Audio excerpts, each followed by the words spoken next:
السلام عليكم ورحمة الله وبركاته. الحمد لله رب العالمين والعاقبة للمتقين، والصلاة والسلام على أشرف الأنبياء والمرسلين نبينا محمد وعلى آله وصحبه أجمعين ومن تبعهم بإحسان إلى يوم الدين، أما بعد. فعن أبي مهزورة رضي الله تعالى عنه أن النبي صلى الله عليه وسلم علمه الأذان فذكر فيه الترجيع، أخرجه مسلم، ولكن ذكر التكبير في أوله مرتين فقط، ورواه الخمسة فذكروه مربعا. بلوغ المرام من عدلة الأحکام کی حدیث نمبر 145 ابھی آپ کے سامنے پڑھی گئی ہے۔ راوی حدیث حضرت ابو محذورہ رضی اللہ تعالی عنہ ہے۔ ابو محذورہ رضی اللہ تعالیٰ عنہ مشہور صحابی ہیں، اور ابھی ان کا تذکرہ 2 حدیث سے پہلے ہوا ہے، جب اذان کی پہلی روایت چل رہی تھی اسی میں ابو محذورہ رضی اللہ تعالیٰ عنہ کا نام آیا تھا۔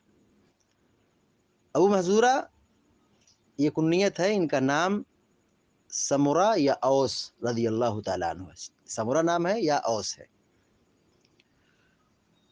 مؤذن رسول سے مشہور ہے، مؤذن رسول لقب ہے کہہ لیجیے، چونکہ عہد نبوت میں یہ بھی مؤذن تھے۔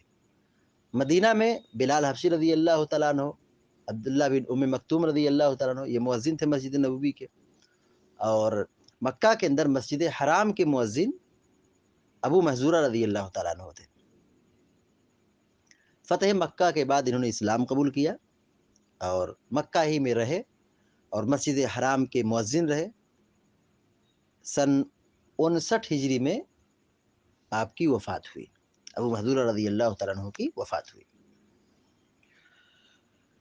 روایت دیکھیے، وعن ابی محذورۃ رضی اللہ تعالی عنہ ان النبی صلی اللہ علیہ وسلم علمہ الاذان۔ ابو محذورہ رضی اللہ تعالیٰ عنہ بیان فرماتے ہیں کہ نبی کریم صلی اللہ علیہ وسلم نے انہیں اذان سکھلائی۔ ابو محذورہ رضی اللہ تعالیٰ عنہ کو نبی کریم صلی اللہ علیہ وسلم نے اذان سکھلائی۔ علم یعلم تعلیم کی معنی ہوتا ہے سکھانا، تعلیم دینا۔ ان النبی صلی اللہ علیہ وسلم، یہ کہ نبی کریم صلی اللہ علیہ وسلم علمہ ان کو سکھایا، الاذان اذان، علمہ الاذان کہ ان کو نبی کریم صلی اللہ علیہ وسلم نے اذان سکھلائی۔ مطلب اذان کے کلمات آپ نے ان کو بتایا اور اذان کی تعلیم دی کہ اس طرح اذان دو۔ اصل میں ہوا کیا تھا، شیخ صفی الرحمن مبارک پوری رحمہ اللہ اپنی اس حدیث کی بلوغ المرام کی شرح میں لکھتے ہیں، اس حدیث کی تشریح میں شرح میں بیان کرتے ہیں کہ فتح مکہ کے بعد حنین کی طرف ابو محذورہ رضی اللہ تعالیٰ عنہ نکلے اور ان کے ساتھ 9 ساتھی اور تھے، مکہ سے حنین کی طرف جا رہے تھے۔ تو ابو محذورہ رضی اللہ تعالیٰ عنہ کے جو ساتھی تھے انہوں نے اذان سنی تو مسلمانوں کا مذاق اور استہزاء اڑانے کے لیے انہوں نے بھی اذان کہنا شروع کر دی، یعنی جس طرح اذان کے کلمات سن رہے تھے اسی طرح یہ لوگ بھی اذان دینا شروع کر دیے۔ نبی کریم صلی اللہ علیہ وسلم نے فرمایا کہ میں نے ان لوگوں میں ایک خوش الحان آدمی کی اذان سنی ہے۔ خوش الحان مطلب ایک اچھی آواز، بہترین آواز میں اذان دینے والے شخص کو میں نے سنا ہے، پھر ہماری طرف کسی کو بھیج کر ہمیں اپنے پاس بلایا اور ہم میں سے فردن فردن اذان کہلوا کر سنی، یعنی ہر ایک کو حکم دیا کہ اذان دو، سبوں نے اذان دی، آپ صلی اللہ علیہ وسلم نے سبوں کی اذان فردن فردن سنی۔ ابو محذورہ کہتے ہیں کہ میں سب سے آخری آدمی تھا جس نے اذان کہی، تو ابو محذورہ رضی اللہ تعالیٰ عنہ کی آواز بڑی شیریں تھی، ان کی آواز خوشی لہان تھی۔ کہتے ہیں کہ میری آواز سن کر آپ نے اپنے پاس بلایا اور اپنے رو برو بٹھا کر میری پیشانی پر دست مبارک پھیرا، اور 3 مرتبہ اللہ کے نبی صلی اللہ علیہ وسلم نے مجھے پہلے آذان تو سکھائے، 3 مرتبہ برکت کی دعا کی، پیارے نبی علیہ السلام نے 3 مرتبہ برکت کی دعا کی، پھر فرمایا 3 مرتبہ برکت کی دعا کی، اپنے پاس بٹھا کر کے ان کی پیشانی پر ہاتھ پھیرا اور 3 مرتبہ برکت کی دعا کی، اور پھر فرمایا کہا جاؤ تو مسجد حرام کے پاس کھڑے ہو کر اذان کہو۔ میں نے کہا اللہ کے رسول صلی اللہ علیہ وسلم پہلے مجھے تو اذان سکھائے، پھر انہوں نے حدیث اذان بیان کی کہ اللہ کے نبی علیہ السلام نے مجھ کو اذان سکھلائی۔ فذکر فیہ الترجیع، تو اس میں ترجیع کا ذکر فرمایا، ترجیع کا ذکر کیا، اذان میں ترجیع کا ذکر کیا۔ ترجیع اذان میں کسے کہتے ہیں؟ اس سے پہلے یہ بات گزر چکی ہے۔ ترجیع کہتے ہیں لوٹانا، آواز کو لوٹانا۔ دیکھیے اذان جب دیتے ہیں شروع میں 4 مرتبہ اللہ اکبر کہتے ہیں، اللہ اکبر اللہ اکبر اللہ اکبر اللہ اکبر، یہ 4 مرتبہ اللہ اکبر ہو گیا۔ اس کے بعد بلند آواز سے اشہد ان لا الہ الا اللہ کہتے ہیں، تو اشہد ان لا الہ الا اللہ بلند آواز سے کہنے سے پہلے 4 مرتبہ اللہ اکبر کے بعد، اور اشہد ان لا الہ الا اللہ بلند آواز کہنے سے پہلے آہستہ آواز میں اپنی جی میں آہستہ آواز میں شہادتین کو لوٹانا، شہادتین کو لوٹانا کیسے؟ اشہد ان لا الہ الا اللہ، اشہد ان لا الہ الا اللہ، اشہد ان محمد رسول اللہ، اشہد ان محمد رسول اللہ۔ اب یہ 4 مرتبہ آہستہ جو کہے ہیں اسی کو ترجیع کہتے ہیں۔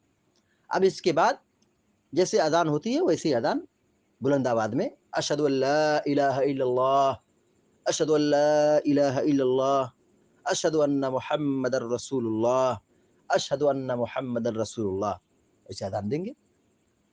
تو ترجیع کا مطلب بالکل واضح ہوا کہ اللہ اکبر کہنے کے بعد، 4 مرتبہ اللہ اکبر کہنے کے بعد شہادتین کے کہنے سے پہلے پست آواز میں، آہستہ آواز میں، ہلکی آواز میں 2 مرتبہ اشہد ان لا الہ الا اللہ اور 2 مرتبہ اشہد ان محمد رسول اللہ یہ کہنا، اسی کا نام ہے ترجیع اور یہ سنت ہے۔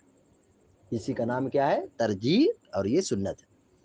دیکھیے بلال رضی اللہ تعالیٰ عنہ کی اذان میں ترجیع کا ذکر نہیں ہے، بلال رضی اللہ تعالیٰ عنہ کی اذان میں، مدنی اذان میں ترجیع کا ذکر نہیں ہے، لیکن مکی اذان میں یعنی ابو محذورہ رضی اللہ تعالیٰ عنہ کی جو اذان ہے اس میں آپ کو ترجیع کا ذکر ملے گا۔ مکی اذان میں ترجیع ہے، مدنی اذان میں ترجیع نہیں ہے۔ یعنی بلال رضی اللہ عنہ اذان کیسے دیتے تھے؟ جیسے ہم ہر روز اپنی مسجدوں میں آواز سنتے ہیں کہ اللہ اکبر کہنے کے بعد اشہد ان لا الہ الا اللہ بلند آواز سے کہتے ہیں، تو ویسے بلال رضی اللہ تعالیٰ عنہ مدینہ میں اذان دیتے تھے۔ تو مدنی اذان میں ترجیع کا ذکر نہیں، لیکن مکی اذان میں ابو محذورہ رضی اللہ تعالیٰ عنہ کی اذان میں ترجیع کا ذکر ہے۔ یعنی معلوم یہ ہوا کہ دونوں طریقہ درست ہے، دونوں طریقہ مسنون ہے، سنت سے ثابت ہے۔ ترجیع بھی جائز ہے، یہ بھی سنت ہے، اور بغیر ترجیع کے اذان دینا بھی سنت ہے. اب اختیار ہے کہ جو آدمی جس پر عمل کر لے. چونکہ مدینہ میں بلال جو اذان دیتے تھے رضی اللہ عنہ وہ بغیر ترجیح کے دیتے تھے. مکہ میں جو اذان ہوتی تھی ابو محذورہ رضی اللہ تعالیٰ عنہ یہ جو اذان دیتے تھے یہ ترجیح کے ساتھ اذان دیتے اور ترجیح کے ساتھ اذان دیتے تھے. یہ بھی پیارے نبی علیہ السلام کی تعلیم رہی ہے اور آپ کی سنت رہی ہے. دیکھیے حدیث پر غور کیجئے کہ ابو محذورہ رضی اللہ تعالیٰ بیان کرتے ہیں کہ ان النبی صلی اللہ علیہ وسلم علمہ الاذان کہ اللہ کے نبی صلی اللہ علیہ وسلم نے ان کو اذان سکھلائی. فذکر فیہ الترجیع اس میں ترجیح کا آپ نے تذکرہ کیا. فذکر فیہ الترجیع تو اس میں انہوں نے ترجیح کا ذکر کیا یعنی ترجیح ثابت ہے. اخرج مسلم امام مسلم رحمہ اللہ نے اس حدیث کو بیان کیا. ولیکن ذکر التکبیر فی اولہ مرتین فقط لیکن امام مسلم رحمہ اللہ نے جو حدیث بیان کی ہے اس کے بارے میں حافظ ابن حجر العسقلانی رحمہ اللہ کہتے ہیں ولیکن ذکر التکبیر لیکن تکبیر کا ذکر کیا ہے. تکبیر کا ذکر کیا ہے فی اول ہی شروع میں یعنی اذان کے شروع میں. یعنی اذان کی شروعات کس سے ہوتی ہے؟ اللہ اکبر سے ہوتی ہے. تو اللہ اکبر اللہ اکبر اللہ اکبر اللہ اکبر 4 مرتبہ تکبیر ہے 4 مرتبہ اللہ اکبر ہے اذان میں. لیکن ابو محذورہ رضی اللہ تعالیٰ عنہ کی اذان کی روایت میں امام مسلم رحمہ اللہ نے تکبیر کو صرف 2 مرتبہ ذکر کیا. یعنی ابو محذورہ کی اذان کیسی تھی؟ امام مسلم کی روایت کے مطابق اللہ اکبر اشہد ان لا الہ الا اللہ اشہد ان لا الہ الا اللہ اشہد ان محمد رسول اللہ اشہد ان محمد رسول اللہ اشہد ان لا الہ الا اللہ اشہد ان لا الہ الا اللہ اشہد ان محمد رسول اللہ اشہد ان محمد رسول اللہ حی علی الصلاة حی علی الصلاة حی علی الفلاح حی علی الفلاح اللہ اکبر لا الہ الا اللہ. یہ مکی اذان ہے. ابو محذورہ کی جو روایت امام مسلم نے بیان کی ہے وہ اس طرح ہے. یعنی تکبیر جو 4 مرتبہ ہم سنتے ہیں 4 مرتبہ جانتے ہیں ابو محذورہ کی روایت جو صحیح مسلم میں ہے اس میں تکبیر کا صرف 2 مرتبہ ذکر ہے. یعنی شروع میں جو 4 مرتبہ کہتے ہیں اس کے صرف 2 مرتبہ اللہ اکبر اس کے بعد کلمہ شہادت ہے ترجیح کے ساتھ. ولیکن ذکر التکبیر فی اولہ مرتین فقط لیکن تکبیر کا اذان کے شروع میں 2 مرتبہ کا ذکر کیا ہے. وَرَوَاهُ الْخَمْسَةُ فَذَكَرُوهُ مُرَبَّعًا لیکن یہی روایت ابو محذورہ رضی اللہ تعالیٰ عنہ کی یہی روایت یعنی اذان کے سلسلے میں 5 نے بیان کیا. یعنی امام احمد نے امام ترمذی نے امام ابو داود نے امام نسائی نے امام ابن ماجہ رحمہم اللہ نے یعنی 5 محدثین نے اس کو بیان کیا ہے. فذکروہ مربعا ان سارے محدثین نے تکبیر کو 4 مرتبہ ذکر کیا ہے. فذکروہ مربعا 4 مرتبہ.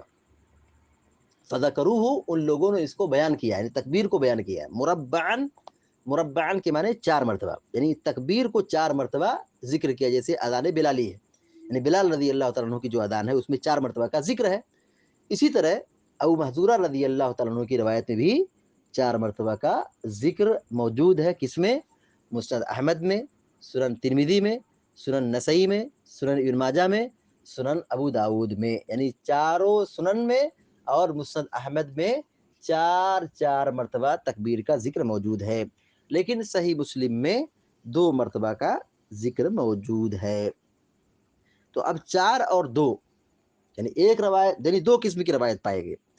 مسلم کی روایت میں اللہ اکبر کا ذکر 2 مرتبہ ہے اور مسلم کے علاوہ جو سنن وغیرہ کی روایت ہے مسند احمد وغیرہ کی روایت ہے اس میں تکبیر کا 4 مرتبہ ذکر ہے.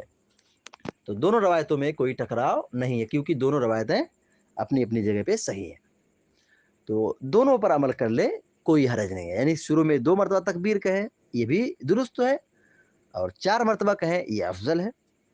تو دونوں حدیثوں پر عمل ہو جائے گا. البتہ بعض اہل علم نے یہ کہا ہے کہ 2 مرتبہ یہ سنت نہیں ہے. اللہ اکبر 2 مرتبہ کہنا یہ سنت نہیں ہے 4 مرتبہ کہنا ہی اصل میں سنت ہے. لہذا جو مسلم شریف کی روایت ہے اس میں جو 2 مرتبہ کا ذکر ہے، وہ کہتے ہیں کہ مسلم کے بعض نسخے میں 2 مرتبے کی روایت ہے، اور دوسرے نسخے میں 4 مرتبہ کا بھی ذکر موجود ہے، یعنی دونوں قسم کی روایتیں موجود ہیں، لہذا 4 مرتبہ ہی کہنا سنت ہوگا۔ خلاصہ کلام یہ ہوا کہ اس باب میں جو کثرت سے روایتیں مروی ہیں وہ 4 مرتبہ کا ذکر ہے۔ اللہ اکبر اذان کے شروع میں جو تکبیر کہی جاتی ہے وہ 4 مرتبہ کا ذکر کثرت سے روایتوں میں ملتا ہے، لہذا 4 مرتبہ ہی کہنا سنت ہے، 4 مرتبہ کہنا یہی افضل ہے، یہی بہتر ہے۔ البتہ 2 مرتبہ بھی کہنے کی گنجائش ہے، واللہ اعلم بالصواب۔ اس حدیث سے جو بات معلوم ہوئی وہ یہ کہ اللہ کے نبی صلی اللہ علیہ وسلم بہت متواضع تھے، بہت خاکسار تھے، ملنسار تھے۔ دیکھیے آپ صلی اللہ علیہ وسلم نے اذان سکھلائی، ہیں کون؟ امام الانبیاء ہیں، آپ سے بڑا دنیا میں کوئی ہے ہی نہیں، سید ولد آدم، تمام انسانوں کے آپ سردار ہیں، لیکن آپ کیا کر رہے ہیں؟ اذان سکھ رہی ہے، آپ کے تواضع۔ دوسری بات یہ معلوم ہوئی کہ اذان سکھانا چاہیے، اذان کی ٹریننگ دینی چاہیے، اذان کی ٹریننگ دینی چاہیے، اذان سکھلانی چاہیے، لوگوں کو اذان، بچوں کو اذان سکھانی چاہیے۔ تیسری بات یہ معلوم ہوئی مؤذن اس کو بنانا چاہیے کہ جس کی آواز اچھی ہو، بلند ہو، مؤذن اس کو بنانا چاہیے جس کی آواز کیا ہو؟ اچھی ہو، خوش الحال ہو۔ چوتھی بات یہ معلوم ہوئی کہ اذان میں ترجیع جائز ہے، اذان میں ترجیع جائز ہے، یعنی اللہ اکبر کے بعد، تکبیر 4 مرتبہ کہنے کے بعد شہادتین سے پہلے آہستہ آواز میں اشہد ان لا الہ الا اللہ، اشہد ان لا الہ الا اللہ، اشہد ان محمد رسول اللہ، اشہد ان محمد رسول اللہ، یہ کہنا یہ سنت ہے، یہ ثابت ہے۔ اور آخری بات یہ معلوم ہوئی کہ اذان دینا چاہیے، مؤذن بننا چاہیے، اذان دینے میں شرمانا نہیں چاہیے۔ اللہ تعالیٰ سے دعا ہے کہ اللہ تعالیٰ ہم سب کو، آپ سب کو نیک عمل کی توفیق عطا فرمائے یا رب العالمین۔ وصلی اللہ علی نبینا محمد وسلم تسلیما کثیرا، والسلام علیکم ورحمۃ اللہ وبرکاتہ۔